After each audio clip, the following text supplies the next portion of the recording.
E aí, tudo bem? Sou Alfredo Oliva, sou professor do Departamento de História da Universidade Estadual de Londrina e estou utilizando a tecnologia para poder me comunicar com os meus alunos durante esse tempo de pandemia. Eu vou ministrar uma aula sobre o diálogo entre o campo da historiografia social e a sociologia, e eu vou analisar uma questão bem específica que pode ser objeto de estudo e tem sido objeto de estudo dos sociólogos, mas também pode ser objeto de estudo do historiador. Então vamos pensar num problema específico do campo da sociologia e também do campo da historiografia, que é a questão da secularização, e eu vou tomar como base um debate com o sociólogo da religião Peter Berger, num capítulo sobre o discurso secular no livro Os Múltiplos Altares da Modernidade. Um livro muito legal, muito interessante, em que o Peter Berger faz uma revisão de alguns aspectos da sua teoria da secularização que havia sido apresentado no seu livro já bastante antigo, mas muito interessante, chamado O Dossel Sagrado, acerca do qual eu falei na aula passada. Ok? Então vamos lá, vamos conversar um pouquinho sobre isso, que esse tema é muito legal, é muito interessante. Você já parou para refletir sobre o que é secularização? A gente usa muita palavra, mas talvez nem saiba o que ela significa. Eu já falei que o Peter Berger fez uma revisão da sua teoria da secularização. Você sabe que revisão é essa? O que é que ele teria visto como problema na sua teoria da secularização e que ele voltou a reafirmar alguns aspectos, mas teve que dizer que tinha errado ou tinha se equivocado em alguns tantos outros. E é sobre isso que nós vamos falar. Me acompanhe então no meu argumento durante os próximos minutos. Então, o livro Os Múltiplos Altares da Modernidade, do sociólogo da religião Peter Berger, é um livro publicado pela editora Vozes, é uma tradução, né? E o subtítulo desse livro é interessante: Rumo a um paradigma da religião numa época pluralista. Ou seja, aqui já tem uma dica, ele vai dizer que uma sociedade secularizada num mundo pluralista como o nosso da atualidade, secularização significa algo diferente daquilo que as pessoas pensavam que seria ou que viria a ser a secularização nos anos 60 do século XX. Fundamentalmente, o que o Peter Berger faz nesse livro, que é um livro de 2014, que foi traduzido no Brasil apenas em 2017, é uma revisão da teoria da secularização do Peter Berger, que ele havia apresentado em um livro anterior, já bastante antigo, do final dos anos 60. Esse livro, chamado Dossel Sagrado, ele procura explicar quais seriam os fatores sociais ou de caráter sociológico que justificariam o declínio das religiões nas sociedades contemporâneas. Então, é muito importante que você entenda qual era o ponto de vista que o Peter Berger defendia, para saber qual é o ponto de vista que ele passa a defender agora. Então, muitos teóricos da religião, até especificamente chamados de teóricos da secularização, acreditavam que secularização era sinônimo de subtração da importância da religião. Ou seja, eles acreditavam que seria uma questão de tempo para que a religião deixasse de existir. E era comum que eles fizessem alguns prognósticos, né? Em tantas décadas a gente acredita que a religião não vai mais existir, ou quando tais e quais condições sociais deixarem de existir, também a religião deixará de existir. Por exemplo, quando a pobreza diminuir ou pelo menos atingir níveis mais razoáveis, a religião, que se beneficia da pobreza das pessoas ou da insatisfação que a pobreza gera, a religião então deixará de existir. Acontece que a religião, de fato, foi diminuindo a sua importância em alguns lugares do planeta, mas em outros a religião em momento algum declinou, né? Então o Peter Berger naturalmente teve que revisar a sua teoria. Ou seja, quase 50 anos depois, ele vai ter que explicar por que a sua teoria não estava em sintonia com aquilo que estava acontecendo no mundo empírico, e naturalmente quando isso acontece, a teoria tem que ser revisada, tem que ser readequada. Ele vai dizer, no início do livro, que ele acha que ele não apenas está errado, ou estava errado no passado, quando ele formulou a sua teoria da secularização, mas ele naturalmente vai achar que algumas coisas estavam corretas e outras estavam erradas. Então, por exemplo, a ideia de que a religião seria subtraída da vida social talvez tenha sido o principal erro que ele cometeu. Embora, isso é importante que se diga, as sociedades contemporâneas ainda devem ser consideradas sociedades secularizadas, mas a sua explicação do que significa que uma sociedade é secularizada precisa ser novamente formulada. Quer dizer, em tese, a religião não desapareceu, mas as sociedades contemporâneas são secularizadas. Então o conceito de secularização precisa ser revisto. A questão fundamental, então, passava a ser uma investigação do que significa dizer que vivemos em uma sociedade secularizada. Então ele vai dizer, a resposta está no subtítulo do livro. Nossa secularização implica no convívio de categorias científicas com diversos discursos religiosos. As pessoas acreditavam que a secularização, a subtração da religião viria mediante um processo de substituição das categorias religiosas por categorias científicas. E a religião simplesmente não foi subtraída, mas ela também, a religião não é experimentada na atualidade do mesmo modo que era experimentada na Idade Média ou ao longo da modernidade.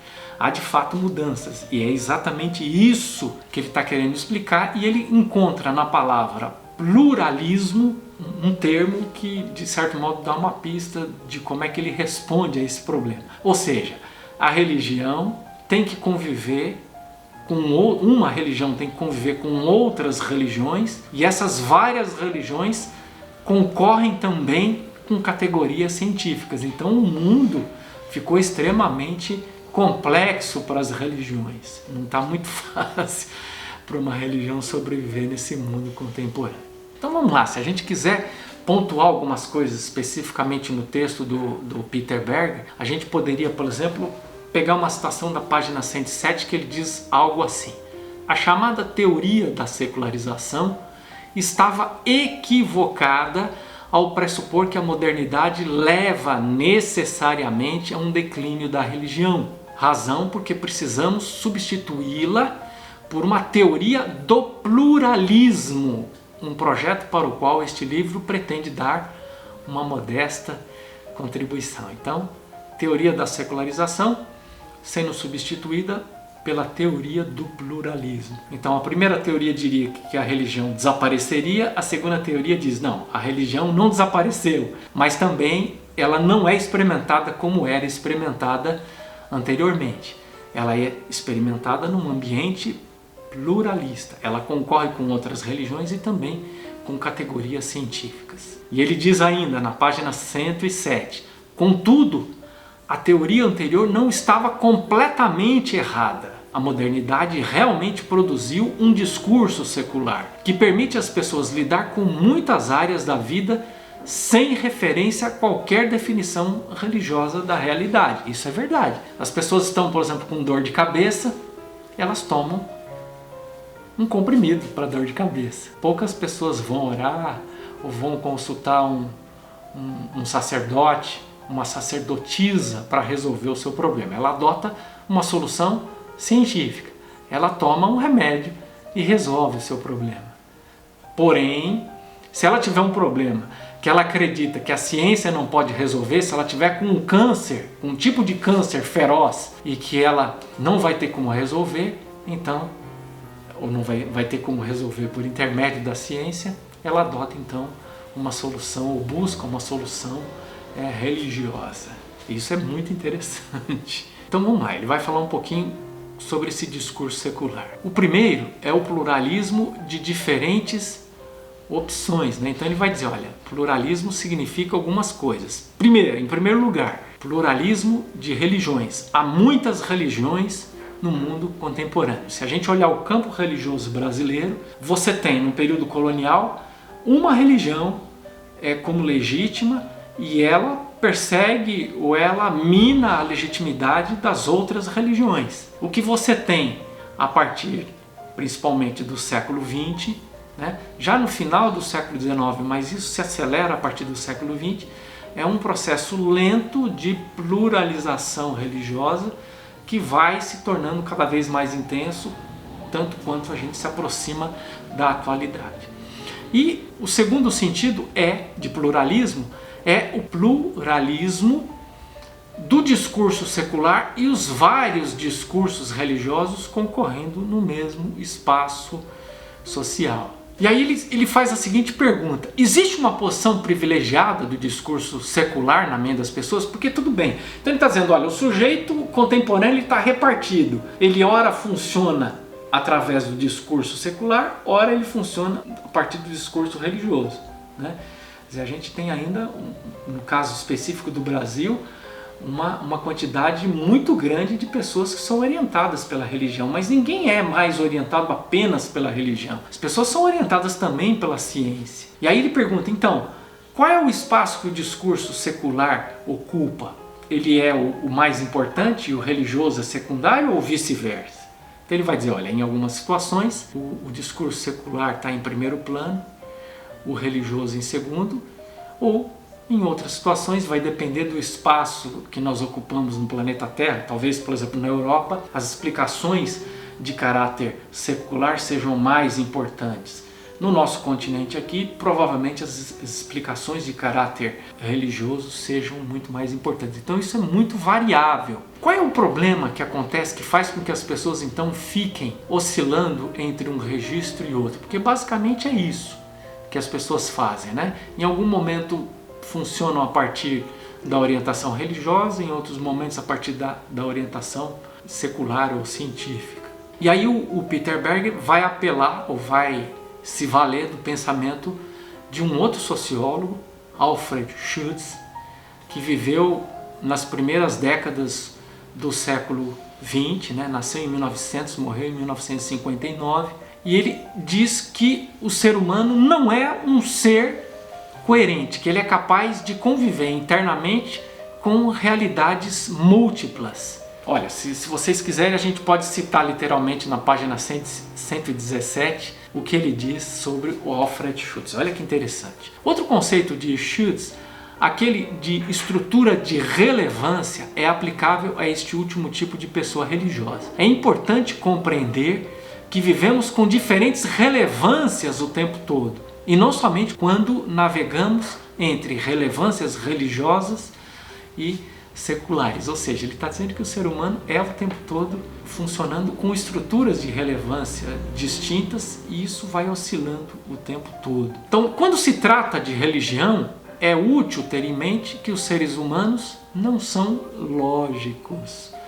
Existe provavelmente uma espécie de impulso para a coerência na mente, mas frequentemente essa coerência é tênue ou vaga. E aí ele usa uma imagem na página 118 de o ser humano é uma espécie de criança usando peças de Lego. Ela vai pegando aspectos diferentes da realidade e vai compondo uma realidade própria, coerente, e vai aprendendo a lidar inclusive com esse convívio entre o fenômeno religioso e a experiência científica, e ele fica repartido. Num momento ele vai ali no registro científico, no outro momento ele vai no registro religioso. E ele vai dizer naturalmente que em alguns momentos o ser humano vai estar muito mais próximo do fundamentalismo, ele vai se apegar às verdades religiosas ou verdades científicas, exatamente por causa dessa pluralidade desse mundo no qual nós vivemos. Essa pluralidade muitas vezes mina a legitimidade de um registro ou de outro, né? Quer dizer, às vezes a ciência coloca em xeque a religião e às vezes o contrário. Às vezes a religião coloca em xeque a ciência e fica essa disputa e ambas começam a ter a sua legitimidade ameaçada. Isso suscita o sentimento fundamentalista, quer dizer, a pessoa se apega àquela verdade científica ou religiosa de modo ferrenho e nega a existência da possibilidade de qualquer outro fenômeno que não seja ou a pura ciência ou puramente a religião. É legal isso porque ele está dizendo que o comportamento fundamentalista, né, ele não é um comportamento exclusivo do campo religioso, embora ele seja de fato mais comum no campo religioso, mas ele está tratando o apego ferrenho à ciência ou apego ferrenho a qualquer outra forma de explicação, como também tendo caráter fundamentalista. E ele diz: o que todos esses movimentos têm em comum é o projeto de restaurar a qualidade do dado como certo das cosmovisões que o pluralismo enfraqueceu, né? Então, o fato de nós convivermos com múltiplas realidades na atualidade faz com que uma dimensão mine a legitimidade da outra, e às vezes isso tudo pode ruir e o sujeito desembocar num niilismo, né? Esse é um dos riscos. Ou o inverso, pode desembocar na insegurança do relativismo, ele pode optar pela segurança do fundamentalismo. De qualquer forma, ele está indo para os polos, né? Ele está oscilando entre um extremo e o outro, exatamente porque ele está com medo da relativização. Então ele diz que esse relativismo pode conduzir num polo ao niilismo, no outro polo ao fanatismo, né?